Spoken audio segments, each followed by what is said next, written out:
All right, CBS. We've got Miss Martha here, that is the host of this particular show called Face the Nation. Let's see what we can do here towards discovering what's going on in the middle of March 2022. I'm Margaret Brennan in Washington, and this week on Face the Nation, international outrage grows as Vladimir Putin's brutal assault on Ukraine ramps up with increasingly barbaric attacks on civilians. Russian forces continue to struggle in their effort to take over the capital city of Kyiv, and Ukrainians persevere despite devastation and ruin in their homeland.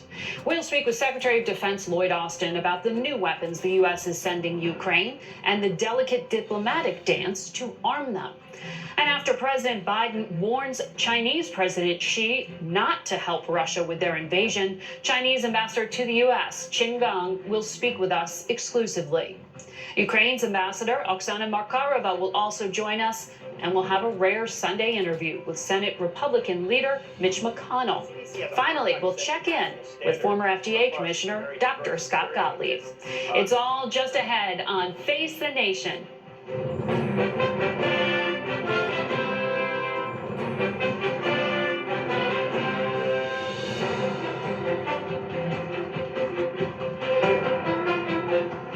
Good morning and welcome to Face the Nation. There is no end in sight, no off-ramp for the Russians, and seemingly no serious movement in negotiations for a ceasefire in the now 25 days long war in Ukraine. As we come on the air, the scenes of death and devastation in the port city of Mariupol are abhorrent, and the city is on the verge of being completely under Russian control. We've got a lot to get to today. We want to begin with the latest news from Ukraine, and we'd like to warn you some of the images you will see in this broadcast could be disturbing. Charlie D'Agata has been in Ukraine since before the Russians invaded, and he reports today from Kyiv. Charlie? Good morning, Margaret. The horrific situation unfolding in Mariupol took an even darker turn this morning. Ukrainian officials have accused Russian forces of bombing a school where hundreds were taking shelter, and now claim residents are being forcibly taken to Russia. They lie where they died. So many bodies all over Mariupol, some buried right on the spot. Drone footage reveals the extraordinary destruction after weeks of relentless bombing, whole neighborhoods in ruins in what human rights groups describe as a catastrophe. City council officials say Russian soldiers are forcibly deporting several thousand residents to Russian territory, like this refugee center in the Russian port city of Taganrog.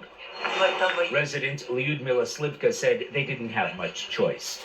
The Russian soldiers gave us 10 minutes, saying, if you want to live, go. Her husband Victor said the whole of Mariupol is gone. There's nothing left alive. In a late-night address, President Vladimir Zelensky condemned Russia's constant bombardment, saying the terror inflicted onto this peaceful city will be remembered for centuries. Hospitals have been overwhelmed, with exhausted medics unable to keep up with the amount of civilian casualties coming through the doors. The civilian death toll is mounting as fighting rages in multiple regions across Ukraine. On the outskirts of Kyiv, Ukrainian troops are stuck in a brutal back-and-forth battle to keep the Russian offensive at bay. The capital's defense systems have intercepted some incoming missiles, but others have struck right in the heart of the city. Intentionally targeting civilians or not doing enough to protect them constitutes a war crime. And in this residential neighborhood in the capital and other cities, there's plenty of growing evidence. As Russia has stepped up its air campaign, the Russian Defense Ministry now claims it fired a second hypersonic missile since the invasion began, with Ukrainian forces having fought Russian troops to a standstill in some areas, a show of force that Russia still holds the upper hand in firepower. With growing international pressure unable to stop the fighting, the Ukrainian government has now urged China to join Western countries in condemning what it calls Russian barbarism. Margaret? Charlie D'Agata, thank you. The United Nations Human Rights Office today said that at least 902 civilians have been killed in Ukraine. That number is likely much higher. Joining us now is the Secretary of Defense, retired General Lloyd Austin, just back from a trip to Bulgaria and Slovakia, both NATO allies. Welcome to Face the Nation. Good to have you here in person, sir. Thanks. You just heard the horrific reports of what's happening inside Mariupol. The AP is reporting a school that held hundreds of civilians was deliberately targeted. Can you confirm that? We've seen deliberate targeting of cities and towns and civilians throughout in the last several weeks. And again, I believe that he's taking these kinds of steps because, as was described earlier, his campaign is stalled. He's not been able to achieve the goals as rapidly that he wants to achieve as rapidly as he wants to achieve them, and so he's resorting to the types of tactics that we see on display every day. And again, this is really disgusting. But again, my hat off to the Ukrainian people who have fought valiantly and remain determined to defend their country. What you're describing are war crimes. What has been described by one local leader in Mariupol is that there are residents being shipped to camps. Is Russia about to take that city, which would be a strategic victory? Hard to say. I mean, we've seen significant effort on their part to go after this city, go after Kyiv and other cities. They really want to begin to control the population centers. But they haven't taken it yet. And we've seen in the past that the Ukrainians have counterattacked, that they've used their initiative to move things around on the battlefield, and they presented some significant problems for the Russians. Russia is also saying that it used a hypersonic missile at least twice in Ukraine so far. So this is a missile that travels, more than a mile a minute. It's very difficult to intercept. Is this weaponry game changer? I would not see it as a game changer. I think, again, the reason that he's resorting to using these types of weapons is because he's trying to reestablish some momentum. And we've seen him attack towns and cities and civilians outright. We expect to see that continue. But I don't think that this in and of itself will be a game changer. You kind of question why he would do this. Is he running low on precision guided munitions? Does he have complete confidence in his ability the ability of his troops to reestablish momentum? But I don't see this in and of itself a game changer. I cannot confirm or dispute whether or not he's used those weapons. Mm-hmm. Well, the U.S. assessment that is public is that Russians got approximately 90% of their assembled combat power. So if they've lost 10% of combat power in 25 days, can they still be effective? Well, they're not being effective today in terms of their maneuver forces on the ground. They're essentially stalled. And it's had the effect of him moving his forces into a wood chipper. The Ukrainians have continued to attrit his forces, and they've been very effective using the equipment that we provided them. Anti-armor weapons, anti-aircraft weapons, and again, significant resolve on the part of the Ukrainian people. One of the concerns is that if Vladimir Putin is cornered, that he would escalate to de-escalate, that he would go and use a weapon of mass destruction. Do you expect to hear more threats about nuclear weapons? Is that a real, viable option for him? I would just say that any threat of the use of a nuclear weapon, any rhetoric concerning the use of a nuclear weapon is very dangerous. And so I remain confident in our ability to defend ourselves and our capabilities. But again, I don't think that kind of conversation, that kind of rhetoric is helpful. Mm-hmm. But you take it seriously. Absolutely. And I'm confident in our ability to defend ourselves and defend our allies and partners as well. One other option for a weapon of mass destruction that the Biden administration has warned about is a chemical or biological weapon.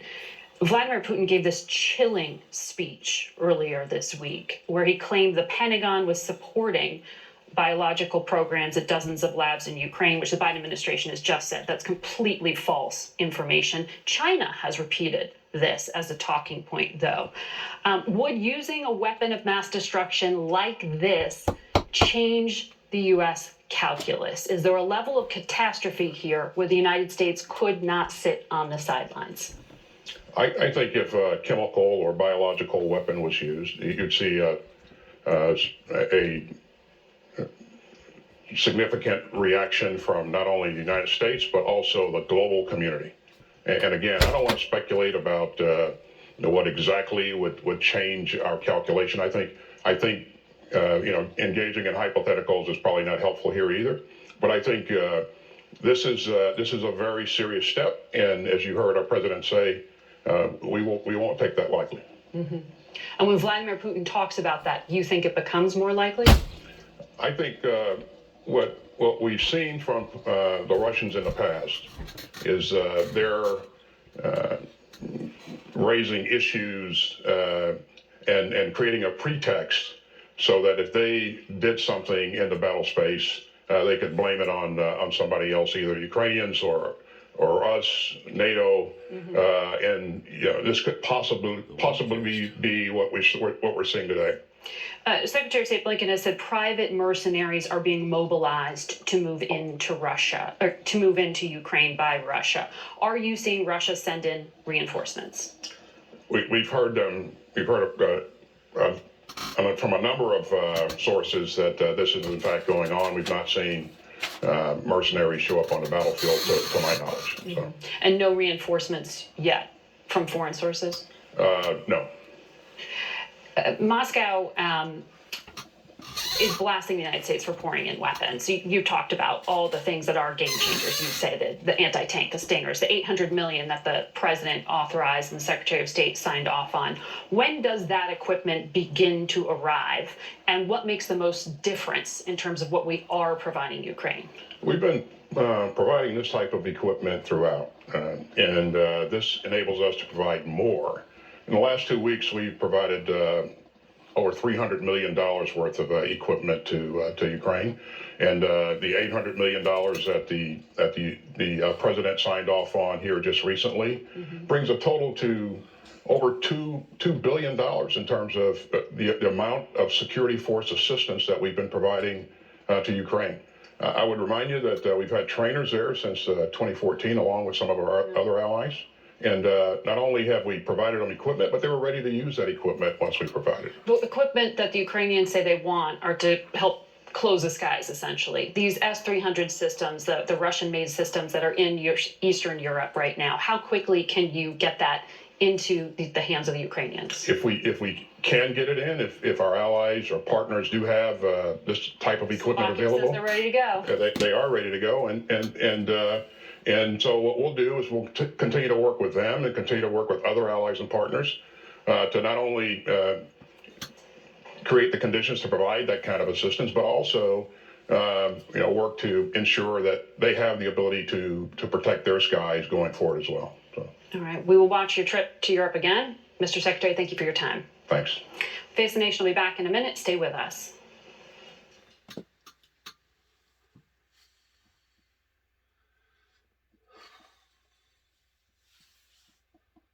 The situation of Ukraine come to today's, like this, and we call for immediate ceasefire, and we are promoting peace talks, and we are sending humanitarian assistance to. Will you send money and weapons to Russia, though? Well, there's a disinformation about China providing military assistance to Russia. We reject that.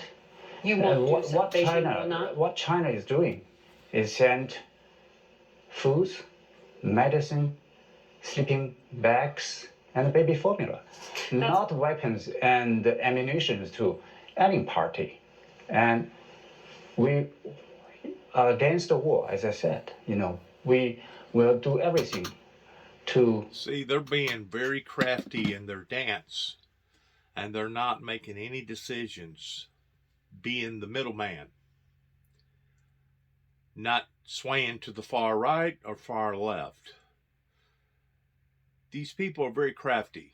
They have not become what that they have become today towards being stupid or naive. They're very, very clever. And to sit back on the sidelines and to do the humanitarian thing is and would be unargumentable basically to any side as of right now towards conducting aid to the needy, those that are in most despair.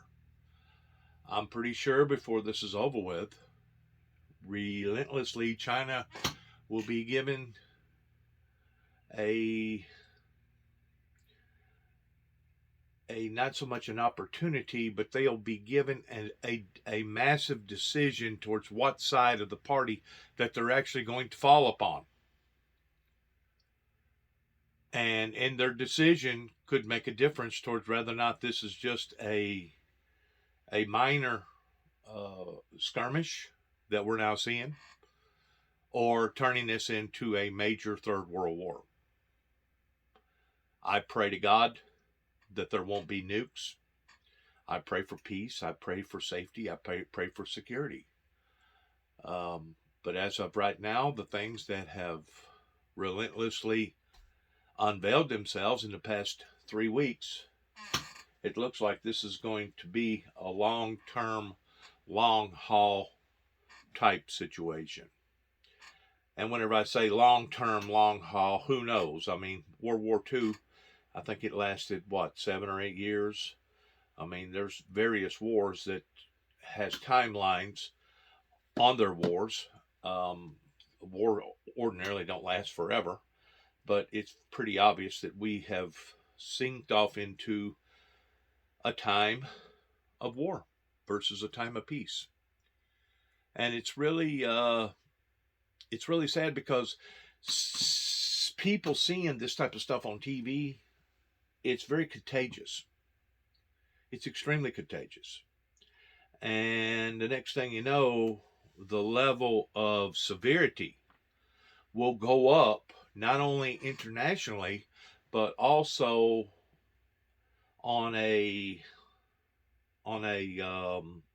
national level between the countries towards people that will be challenging their system in some form or fashion that ordinarily, usually, turns out to be more bloodshed. So this is not a good period of time for history to be in right now pertaining to what's happening. And eventually, I truly believe that China will be forced into a decision of what side that they're going to be on, because basically you have 2/3 of the world right now that is for democracy, and the other third is for autocracy, the very opposite. So who's going to win? Who's going to lose? Where's this going to lead? How bad is this going to get? Well, only God knows, okay? But the only thing that I know is that the Bible tells me that greater is he that is within me than he that is within the world. And regardless whether all the demons, all the devils come at what America and Jerusalem stands for originally, as the Bible says that it would be easier for all of heaven and all earth to pass than for one jot or one tittle of the word of the Lord thy God to fail. In other words, no matter how powerful that these influences or these forces become, regardless whether it's coming from one side of the planet or the other, I truly believe that democracy that has been engrafted, that has been ingrained, that has been chiseled into society, that our side will win, that democracy will achieve over hypocrisy. I truly believe that.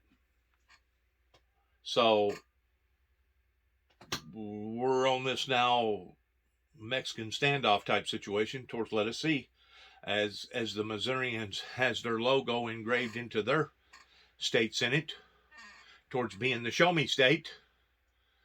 Let us see. Show me. We don't want to hear what you have to say. We want to see what you are actually doing and why you're doing it and who you're doing it for and what side that you're actually on. This is a time of choosing.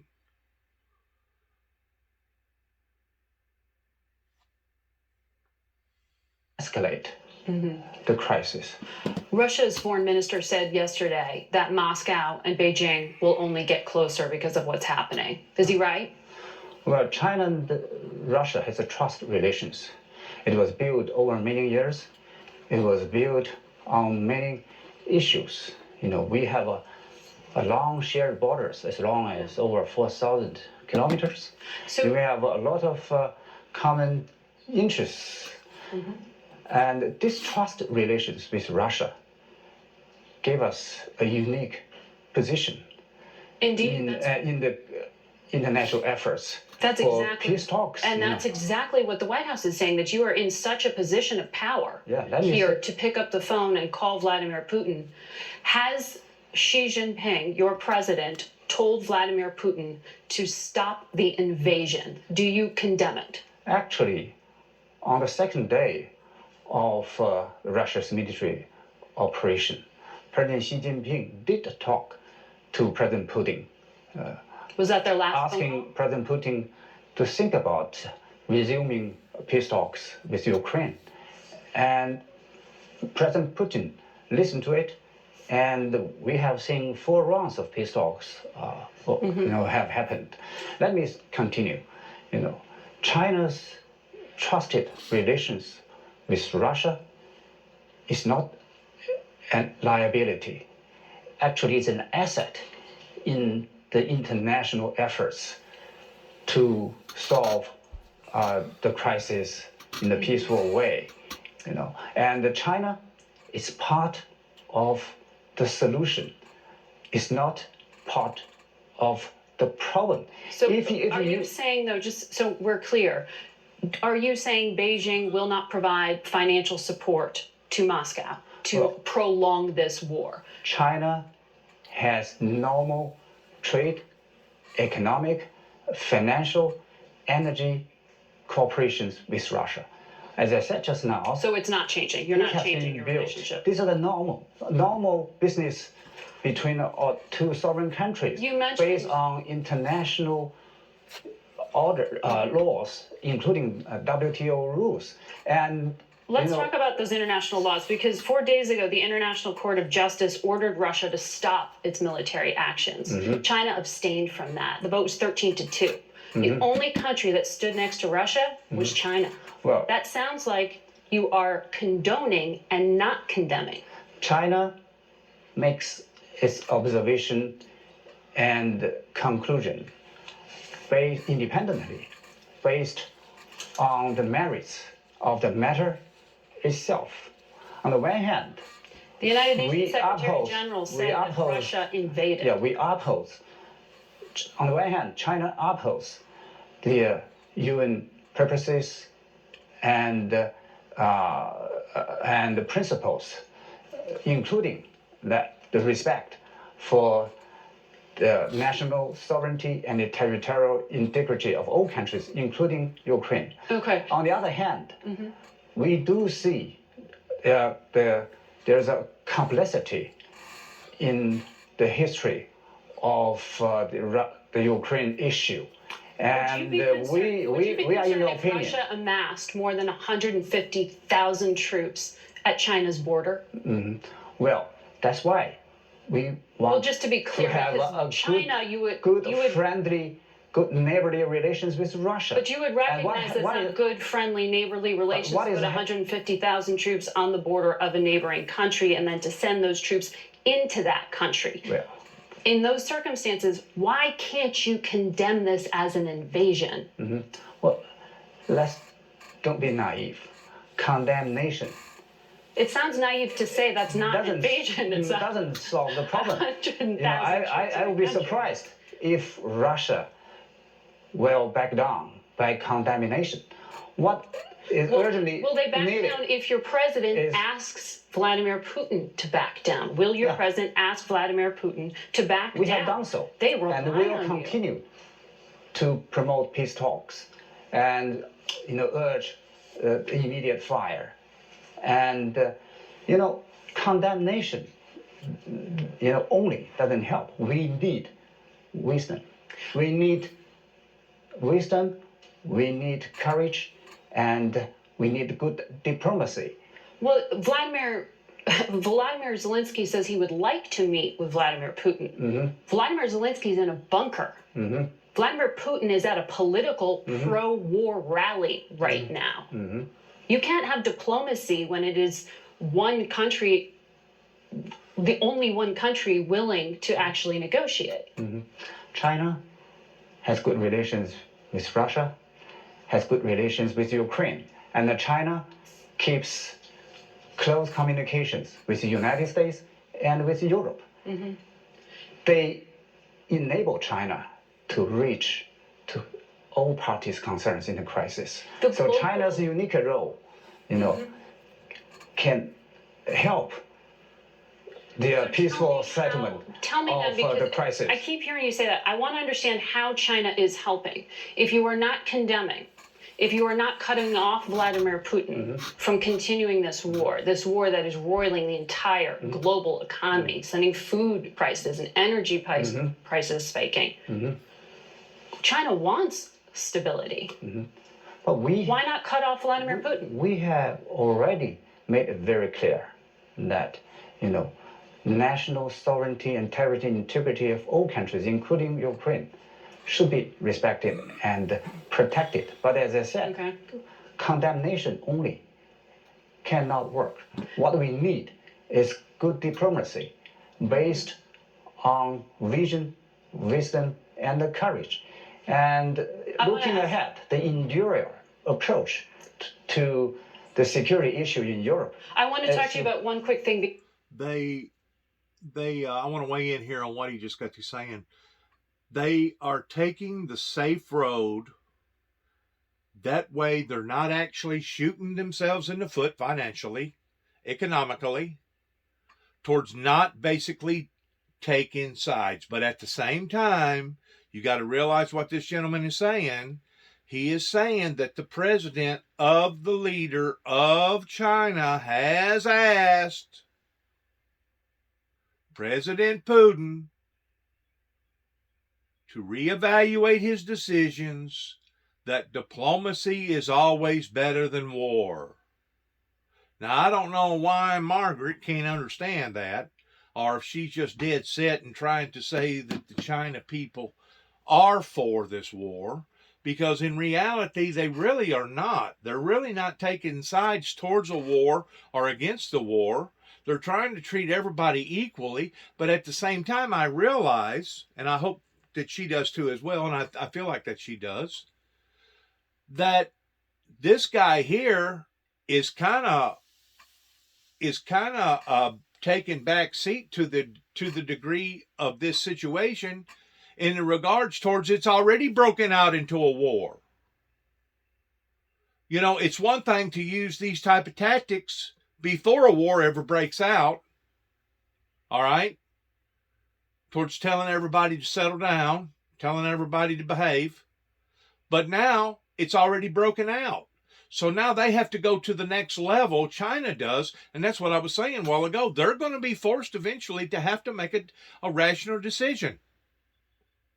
Regardless whether they're shooting themselves in the foot economically or not, metaphorically, they're going to have to make a decision. And I personally am afraid, I'm not going to predict this, or I ain't going to mark this down in stone, but I personally believe that China will, in fact, lean more towards supporting Russia because they claim Russia had validating circumstances towards ever going to war with the Ukrainians to begin with, which I disagree with, pertaining to biological labs, etc., and basically staring down the barrels of a combatant that close to them. But you know what? That's what diplomacy does before a war and not after a war, if that makes any sense. His stance in the what he is saying and what he is approaching only goes so far in regards towards if a war hadn't already broke out. Now, since a war has already broke out, now which way are you going to go? Because you can't be both. Just like the Lord said that a divided house will not stand, and those that are for me cannot be against me. Well, it's pretty obvious that China has never been for open diplomacy. Or open democracy in diplomacy, because if that be the case, they wouldn't have over 1 million, I forgot their names now, but it's a bunch of Muslims over there that they basically have in concentration camps because the Muslims has inundated their area in their religion. Well, to me, it doesn't matter if it's Muslim religion, Hindu religion, American Christianity religion, or true Orthodox Middle Eastern religion, or the Sharia religion. That religion is religion, okay? And you can't put people in jail simply because of what they believe. There's people in America that believe in little green space people and that believe that other people has been alienated by UFOs. Well, are we going to gather all them people up because they believe the way that they believe? There's probably people today that still believe, and I know it is, that the Aryanhood that actually come before KKK, if you really get to studying the history, as well as the Night Riders, but if you'll get to looking, there is just as many people today here in America that are Nazi sympathizers. They believe that their predominant race, the white race, is in fact the predominant race, and they're going to make a stance in the way that they believe towards it remaining that way. Are you going to go around and arrest everybody that has a belief in Aryanism towards a white race as the dominant race? If you do that, you probably wouldn't have enough space to put all the people in jail here in America that believe that way. I don't believe that way. I'm not a racist. I don't believe that one race is exceeding over another race. I don't believe that one country is exceeding over another country. I believe in good and bad. I believe that the good is going to exceed the bad. I believe the Bible pertaining to the meek going to inherit the earth, not the unjust, but the godly. That's what I believe. I believe that there's no other way for a man to enter into the kingdom of God unless he has accepted the fact that Jesus Christ was in fact God's only begotten Son. I don't believe in Hinduism. I don't believe in all this stuff that the Wiccans teaches and the devil worshippers all over society teaches. I don't believe in all that stuff. But at the same time, I don't believe in using brutality the way Putin's using towards going to war with a group of people because he somehow or another felt threatened. There wasn't a valid threat according to what that I have seen and studied and listened to in the past 3 weeks. There was not a valid threat to justify this type of attack. That's what Arnold Schwarzenegger was trying to make a point at, that their people over there have been lied to based upon one person's decision, which was President Putin, that basically has had a burr under his saddle ever since Ronald Reagan finally slandered them by telling them the truth that their system was an evil empire.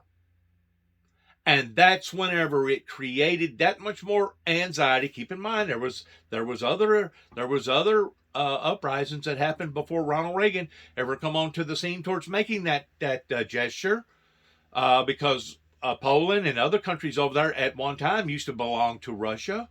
Okay, but because of that event, because of the falling of the Berlin Wall, because of the collapse of the old Yugoslavia, USSR, the oligarchs has had, not just one oligarch, but basically all of them over there, has had a burr under their saddle in thinking that the Western world lied to them and that they got cheated. That was words coming out of Putin's own mouth. These are the things that are motivating him towards him attacking innocent men, women, and children, elderly people, people that are defenseless, that doesn't have any type of threat whatsoever against President Putin or their government. So the things that Arnold Schwarzenegger, the actor, that at one time was the governor of California, that at one time was a Russian because his father was a Russian, the things that Arnold Schwarzenegger has been talking about is in fact true. Because he knows how that government over there operates. He knows how that they use propaganda basically to brainwash their people. That's the reason why that they wanted to cut off all those news entities over there. Putin did. Because he knows that if he can convince his people of one certain particular ideology, he thinks in his mind that he has already won the war. What he don't realize, first of all, is that the Ukrainians have stepped up to the plate in a very, very courageous, valor type way in fighting, resisting against this type of communism control. And give or take about half, right at half, of the people that's in Russia right now are against President Putin. Which leads me to wonder, how come that half hadn't already organized some sort of a military coup towards going in and taking President Putin over? Do you realize how vulnerable that President Putin was by standing on an open stage and being in front of that many people, making those gestures and basically bragging, beating himself on the chest like a bunch of apes towards thinking that what he's doing is the proper thing, and convincing all his other people that the things that they have witnessed and the things that they are embarking upon is in fact the right thing? Do you have any idea towards how boastfully dangerous that was during the period of war that Putin took? You know, let's say they did screen everybody. Let's say they did go through that Coliseum with a fine-tooth comb, looking for any type of threats. The threat is going to come from within. It's going to be somebody within his own circle that's going to have to take him out towards basically resignating into being a hero on an international level. Now, does that mean everybody's ideology is suddenly going to die out? Oh no. Oh no, you're still going to have people over there that believe that their communism way is the right way. Especially those that think that way.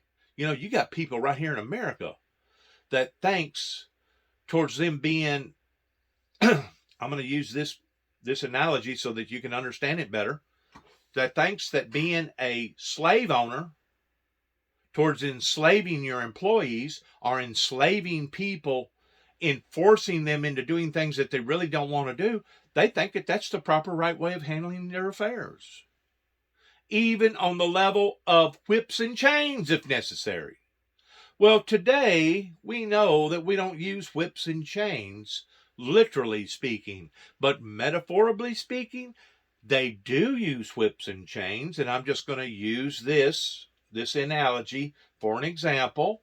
Whenever you have government officials as well as predominant business people that tell their people that if they do not take the vaccination shot, you will pay the dearest consequences towards you losing your job. When you tell people this, now you're making demands, you're mandating demands, even though you don't have a physical whip. Now you have an invisible metaphor whip, to the degree that that same whip in Uyghurs that they are in a massive that same whip, that even though it's in a metaphor type state, can still create pain and harm onto that individual's life by that individual losing their jobs. You got people that thrive towards wanting to be rulers. You got people that are control freaks. And if you don't do it a certain way, then you suffer the consequences. So in a way, the slave trade has only changed from being a literal slave trade to now it's more of a physical and a mental slave trade. In other words, it's the same pile of crap that still puts out the same odor. It's just covered itself up and makes itself look a little different. The pile's still the same. You got the has-is, the has-nots. You got the people that want to dominate other people's lives by basically being slave masters, and they're going to dominate these people's lives even at the expense of ruining these people's lives, because that's what they want. Now, if you're creating harm and hurt, if you're creating problems in society, if you're a barbarian and you're out here raping people and ripping off people and robbing banks and stealing, that's where the law comes in at, towards bringing this type of injury or pain into people's lives, towards punishing them, that hopefully you can learn your lesson from, towards no longer doing that again. So there are areas in society that does mandate or justify that type of forcefulness.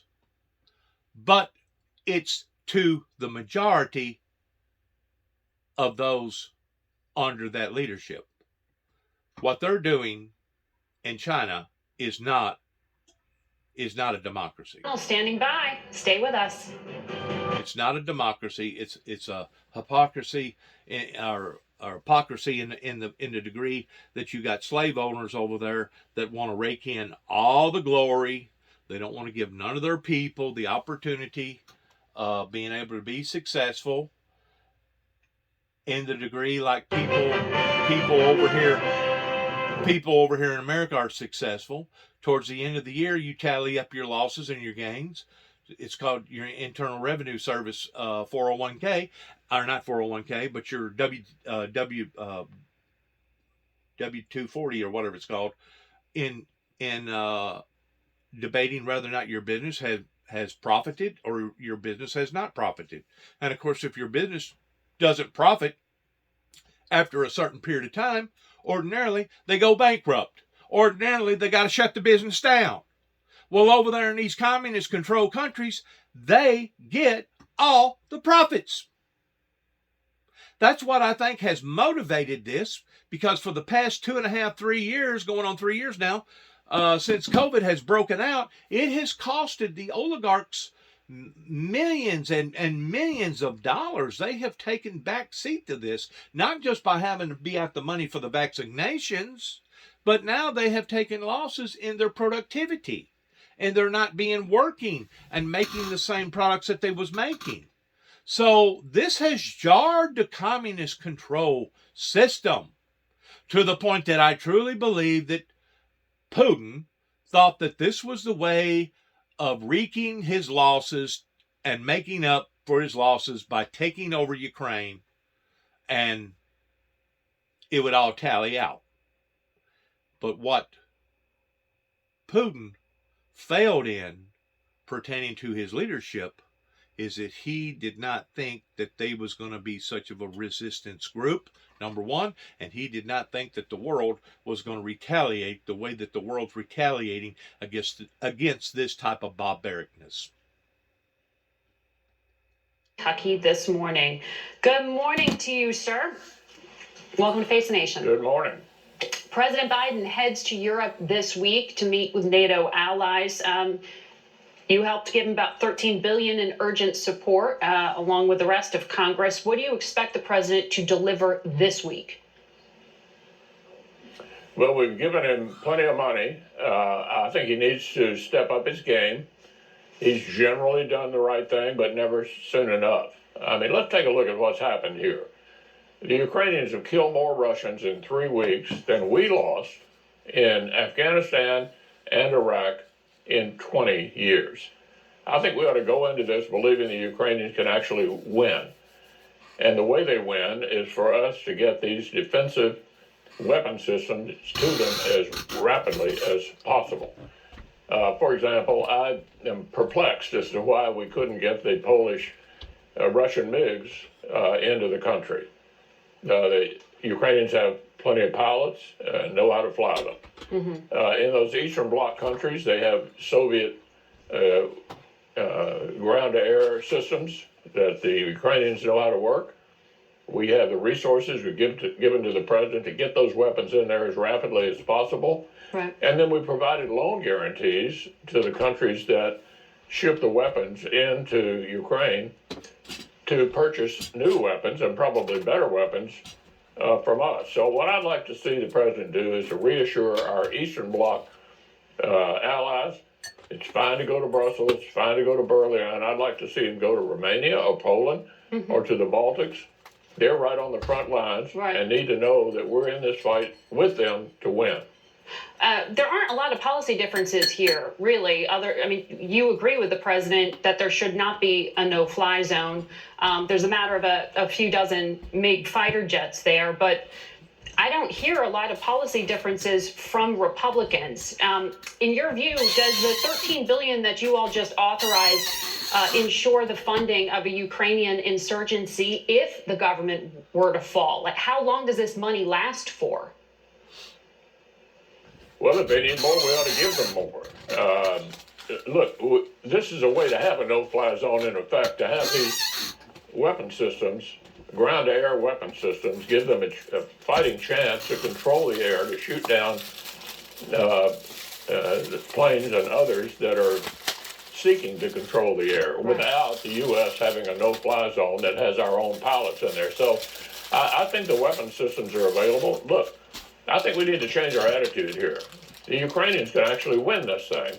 And that's the attitude we ought to have, that we're in it to help them win.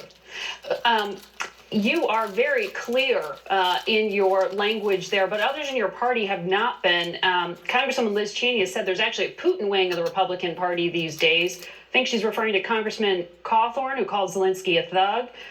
Marjorie Taylor Greene said the U.S. should not fund a war the Ukrainians cannot possibly win. Is there any room in the Republican Party for this rhetoric, and why isn't there more discipline? Well, there's some lonely voices out there that are in a different place. But looking at Senate Republicans, I can tell you that I would have, had I been the majority leader, put this Ukraine supplemental up by itself. I think virtually every one of my members would have voted for it. The vast majority of the Republican Party writ large, both in the Congress and across the country, are totally behind the Ukrainians and urging the president to take these steps quicker, to be bolder. So there may be a few lonely voices off the side. I wouldn't pay much attention to them. I want to ask you about what is about to get underway this week. You've said President Biden's nominee to the Supreme Court, Judge Brown Jackson, is very intelligent, clearly qualified, and highly likely to be confirmed. You personally have voted against her before. Are you inclined to vote for her this time? You know, we had a very good conversation in my office, and I asked her, you know, typically these Supreme Court nominees of both parties have never answered any of the questions. What they typically say is that's something that might come before me, and I don't want to prejudge how I might actually vote. But I asked her to defend the court.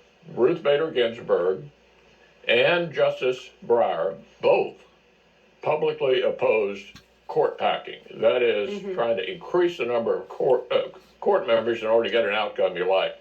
That would have been an easy thing for her to do, to defend the integrity of the court. She wouldn't do that. So in the meantime, the committee will ask her all the tough questions. I haven't made a final decision as to how I'm going to vote. You haven't made a final decision, but you're open to be persuaded. I mean, this is a historic nominee. I'm going to listen to the evidence. I'm going to listen to the hearings. And by the way, she'll be treated much better than Democrats have typically treated Republican nominees like Clarence Thomas and Brett Kavanaugh. It'll be a respectful, deep dive into her record, which I think is entirely appropriate for a lifetime appointment. So you are open to voting for her then? Okay. We'll see. I'm willing to listen to the testimony. That's why we have hearings. Okay. I want to ask you as well about COVID aid. Dr. Fauci on another network this morning said Congress needs to authorize spending to continue to build up our supply of antivirals, of tests, and give the ability to provide booster shots. Republicans haven't been on board with this idea of more COVID aid. Dr. Fauci says we need it. Are you afraid of an empty arsenal? Well, last year the Congress passed a $2 trillion package allegedly for COVID and passed on an entirely partisan basis. Much of that money is yet to be spent. We're willing to listen to the case that we need to spend more money on COVID, but they ought to reprogram some of this massive amount that was spent last year that's not out the door yet. Yeah. So let's take a look at how to pay for it, and then we'll be happy to decide whether or not to support it. Minority Leader McConnell, thank you very much for your time today. We'll be right back. Lactate is 100% real milk, just with...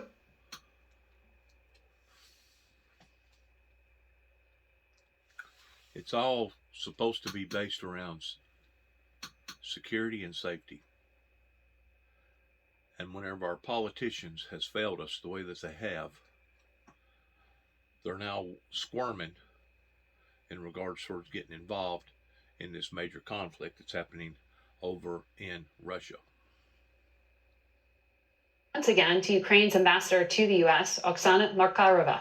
Madam Ambassador, thank you for coming back. I want to ask you about these horrific reports out of Mariupol. A local government official there said that the Russian military is moving people into camps and moving them out of the country. Do you have any insight into what is happening on the ground? We're hearing all these horrific reports about targeting the school, the art school with 400 people hiding in the basement, about, retirement home in Kreminne, in elsewhere, where more than 50 people died from shelling. And what happens in Mariupol is an epitome of war crime. I mean, encircled city without food, without anything for 13 days. 14 nowadays, putting a resistance, and instead of simply opening a humanitarian corridors as we agreed and letting people out and letting supplies in, Russians are just trying to take the city down. So, and people in the city continues to fight. So all of our heart goes to them, and we're trying to do everything possible on diplomatic front and elsewhere to help the people of Mariupol.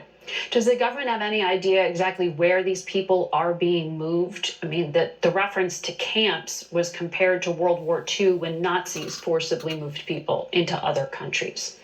Well, we saw it in, again, I don't want to say any information that we don't have the exact proof. I mean, we hear all the reports and have it, but we saw it also in the cities, smaller cities that were taken or occupied by Russians, where they would let people outside of the prison. They would try to either catch our mayors and imprison them, catch the activists and imprison them. So that's an MO of these war criminals. And we see the protest in all the cities, even in the cities like on a daily basis today in Kherson and others, people are coming out with protest against Russians, not only the armed forces, not only the police, but ordinary people. Everyone want them to go home. This week, your president made an emotional speech to Congress. Congress authorized $13 billion in emergency support to Ukraine. But one of the things your president said was a personal appeal to President Biden to be leader of the nation, of this great nation, but also to be leader of the world. President Biden goes to NATO this week. How do you want him to lead the world? What is the U.S. not doing still? Well, we've seen exceptional leadership from the U.S. during the past 3 weeks and deterring Putin before the war, trying and helping us a lot during the first weeks of this war. Now we all have to understand that even though we all are united in this effort in helping Ukraine, Putin is not changing his behavior. It's quite different. He's actually turning to terror and doing what the war criminals do, not what the armed forces are doing. So it's a clear message to all the civilized world that we have to step up too. Ukrainians will not give up. We will continue defending our homes. We don't have any other choice. And I think it's time that every passing day is a chance to stop this war. And every passing day, we have to be discussing, all of us together, the civilized world, the United States, NATO countries, but also others like China, discuss what is more we can do to stop it. Ukraine's constitution references joining NATO, but your president has said, even just a few days ago, that Ukrainians must admit the West has indicated Ukraine won't be a member of NATO. Is he signaling room for more of a diplomatic opening there? I just keep hearing that the diplomacy goes nowhere. Well, look, let me be very undiplomatic here. So when murderous maniac catches somebody or attacks somebody on the streets of the city, do we ask a person, a victim, well, what is it you're ready to give up? Leg, arm to stay alive? What is it that you are ready to give up in order to be alive? No, we call the police, we stop this, and then we discuss what can we do to punish the criminal and help the victim. So I think this is where we are right now. We are fighting heroically, our armed forces and people, to defend our home. Now, of course, from the day one, our president said, we would like this to stop, we are ready to negotiate. Negotiate does not mean to surrender. We are not ready to give up on either our dreams or on the territorial sovereignty or integrity. But we are ready to negotiate, even with the brutal enemy, in order to stop it. And we are asking all of our friends and allies to help us to, A, fight successfully, but also to put all the pressure so that Russia negotiates. Secretary of State Blinken said this week that a simple withdrawal of troops by Russia won't meet the U.S. standard for lifting sanctions. Something more irreversible needs to happen here. What is he laying out here? What is the Ukrainian vision? Well, I will let Secretary Blinken to say what he said. But for us, clearly, I mean, it's a brutal attack. We've lost people. Many of our cities are destroyed and still are being destroyed. We've lost 60 universities completely. I mean, they're erased from there. So we need this to stop. They need to stop and get out from Ukraine. But we also need to be talking about reparations, about the security guarantees and everything else. Mm-hmm. We need to know that this attack, which I want to remind, is not the first attack. Russia attacked us in 2014. Mm-hmm. Russia attacked us in 1918. So we know that the goal that Russia has in this now, as it used to have in the past, is to destroy Ukraine. Ambassador, thank you for your time. As always, we'll be back in a moment. Thank you. We're going to begin, of course, in Ukraine. We have complete team coverage of the war here. Gas prices soar over Russia's invasion of Ukraine. It blows my mind.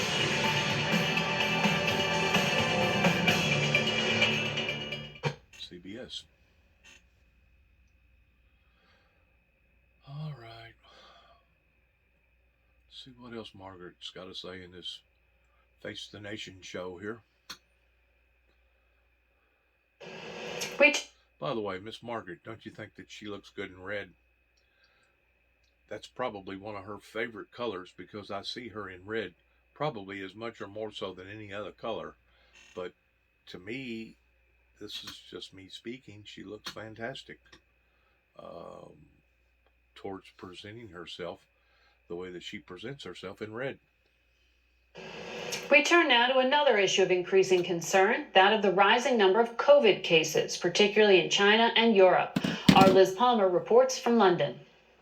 Hong Kong is building vast isolation hospitals to house COVID patients.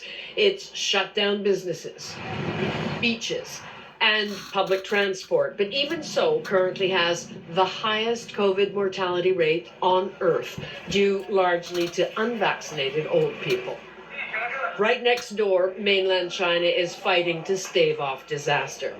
It kept COVID largely at bay for more than 2 years, with draconian lockdowns, electronic monitoring, and mandatory testing.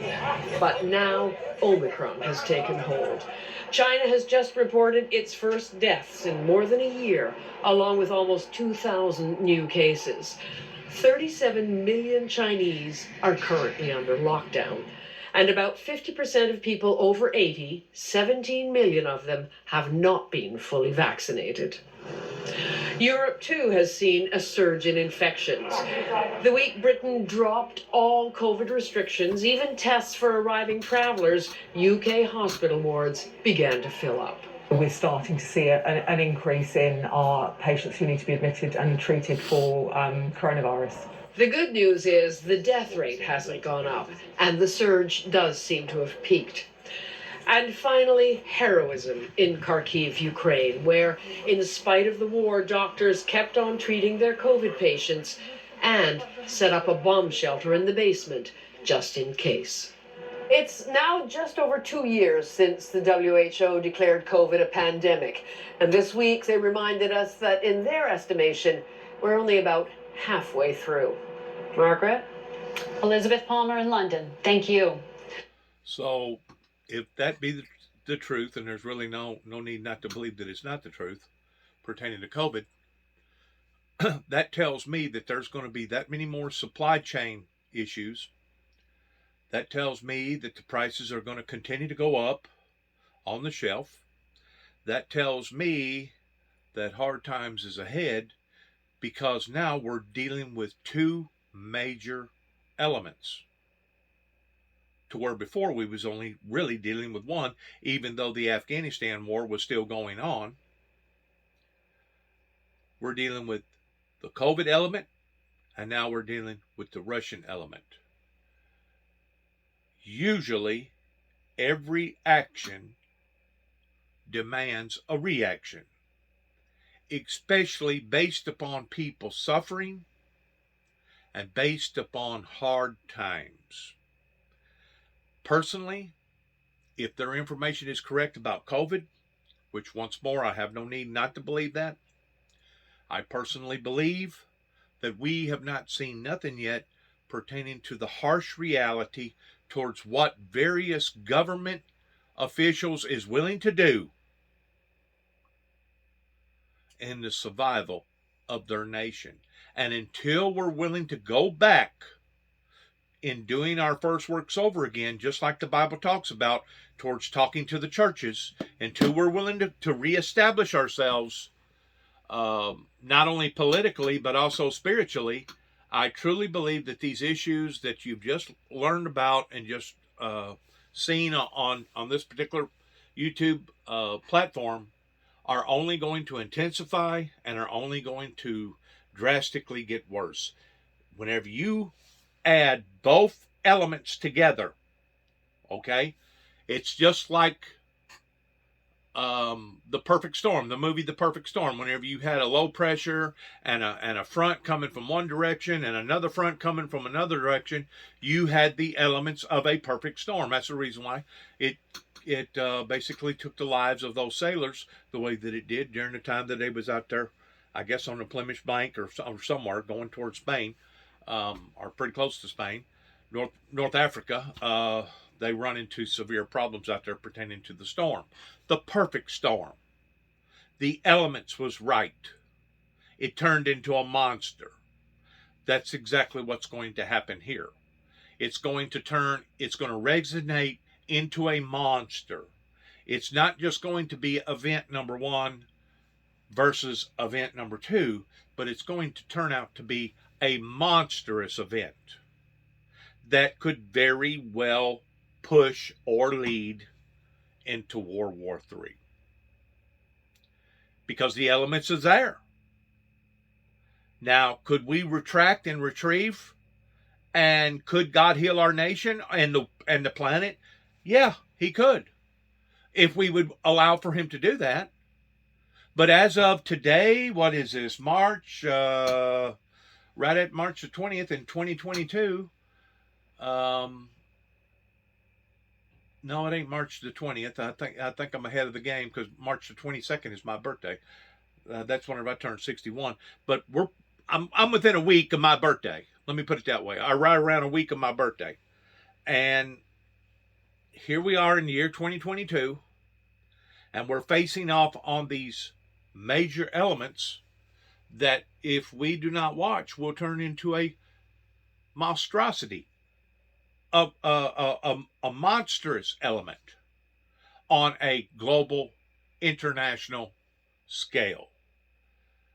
Once more, this ministry continues to pray for peace, continues to pray for love, continues to pray for a revival, continues to pray that all sovereign nations will have the respect towards each other nation, and instead of us tearing one another's lives apart, instead of us butchering, raping, murdering each other, we pray for the enhancement of helping one another and not hurting one another. We want to thank Face the Nation today in their program pertaining to various interviews that they had pertaining to the situation or situations that we are now facing off on. My goodness, I haven't seen you in a few weeks. And now... and in ending, we want to end with this last note. To this new variant means, should we be concerned about a wave? Well, look, I don't think we're going to see a big wave of infection, but we're going to see some uptick from where we are right now. Right now, we're at very low levels of infection. We have 9 cases per 100,000 people per day. Those are levels that we haven't seen since last June. There are about 20,000 people currently hospitalized. And I think we're going to continue to see low levels of infection through the summer. But before we get there, we're probably going to see some tick up of infection like the Europeans are seeing right now.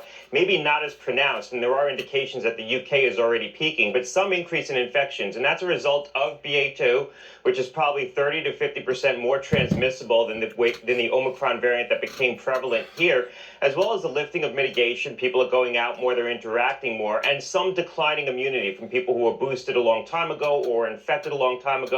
We're relying on that immunity, and that immunity isn't as pronounced right now. So we are going to see an increase in infection. I think this is going to be a real test of whether or not we're able to live some semblance of normalcy and not reach back to the kind of mitigation that we relied on in the past. And I don't think we'll be doing that while still protecting the vulnerable. And so far right now, I don't know that we're taking all the steps we need to be taking to protect vulnerable people to weather this bump and potentially another surge heading into next fall. You said if you were vaccinated a long time ago, Mr. Bourla, the CEO of Pfizer, was on this program last week and said immunity starts to wane 4 months after your injection. A lot of us are right there right now. How long do we wait to get a booster? Another dose hasn't been authorized for wide use yet. Yeah, look, the data that's coming out shows that the protection from the vaccine, particularly 3 doses of the vaccine, but even 2 doses of the vaccine, is substantial and durable if you're talking about protection against severe disease and hospitalization. And there's been some recent studies really supporting this. But in terms of protection from symptomatic disease and from infection, that does start to wane more immediately because that's dependent upon circulating antibodies, which after a period of time start to decline and aren't as prominent in your blood. I think this is really a 6-month vaccine in terms of providing really meaningful protection against symptomatic disease and infection. And this is likely to become an annualized vaccine for the majority of Americans. I think for those who are vulnerable, you should think about getting a shot every 6 months while we're in a high prevalent environment. And in fact, the shots are authorized for that use. For people who are immunocompromised, there is authorization right now for a 4th booster. Pfizer has applied for a booster for people 65 and over, Moderna more widely. So do generally healthy adults need to get this too, or just the immunocompromised? Yeah, I think it also depends on what the environment is. If we're in a low prevalent environment, as we're likely to be this summer, I think most Americans who had 3 doses of vaccine will have sufficient protection going through the summer. We don't, after all, get a flu vaccine in the summertime, even though the flu vaccine only affords about 6 months of protection because the flu season only lasts about 6 months through the fall and the winter. So you don't worry about contracting a respiratory pathogen in the summertime. And I think the risk is going to be pretty low this summer. I think after we have this bump in infection, we're going to get down to low levels. Heading into the fall, I suspect a lot of Americans will want to get another vaccine. Some people are going to call it a 4th booster. I think it's heading towards this vaccine becoming an annualized vaccine, at least for the foreseeable future, until we really understand the epidemiology of this disease and understand whether this coronavirus starts to recede into the background like the 4 circulating strains of coronavirus that we've become accustomed to have. But I mean, you've talked about this for so long now, the risk of becoming this bifurcated society where it's those who can go out and those who are compromised or worried about infecting family members. I have small children under 5 who are not vaccinated, so I would put myself in that category. But now there's a cost because all the health restrictions are out. So you are choosing to isolate yourself if you are taking health restrictions. What is a health, like the average person, what should they do? Should they still be wearing masks? Look, I think if you're vulnerable, if you're someone who's very vulnerable to this infection, in a high prevalence environment, or in an environment, if you're going into a setting that's high risk, a confined space indoors, there are things you can do to protect yourself in that setting. One-way masking does work, even if everyone else isn't wearing a mask. If you're wearing a high-quality mask, you're going to get a good degree of protection from that. A lot of people continue to wear masks. There's also a lot of therapeutics available now, more than we had, better tools than we had earlier in this pandemic. I think understanding how you can get access to those is important. Dr. Gottlieb, thank you for your time today. We'll be right back. To Beth for telling us. Well, it's about over with. A lot of different issues. We've always had challenges, but we've always met our adversity with successes. Images from the war in Ukraine continue to dominate hearts and minds around the world. One that's gotten increasingly familiar is that of the defiant and besieged president of Ukraine, Volodymyr Zelensky, encouraging Ukrainians, lobbying for help, and pleading with Putin to stop. Last week, Zelensky took his message to Canada, to the U.S. Congress, and plans to address the people of Israel today. Saturday, he spoke to Switzerland, a country that stayed neutral in World War II, but was one of the first to condemn the Russian invasion and express support for Ukraine. Translated in English, he said, "It is impossible to stay away from the fact that in the 21st century, in the heart of Europe, hundreds of rockets and bombs are flying at peaceful cities. It is impossible to stay away when the army of the world's largest state, albeit only in size, directs all its deadly potential to destroy us, to destroy hospitals, ordinary schools, churches, universities, maternity hospitals, residential areas. It is impossible to be indifferent when children are killed. The role of a journalist is to find facts and report the truth, and above all, stay fair and neutral. But much like Switzerland, we find ourselves agreeing with Volodymyr Zelensky that some facts are so horrific that equivalency is both false and morally wrong. Above all else, it is most important to be truthful. For Face the Nation, I'm Margaret Brennan in Washington.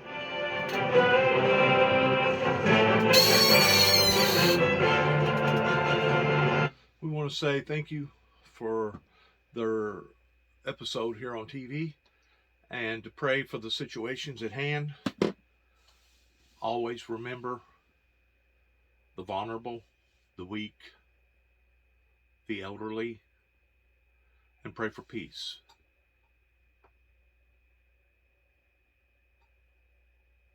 We want to say shalom to our viewers.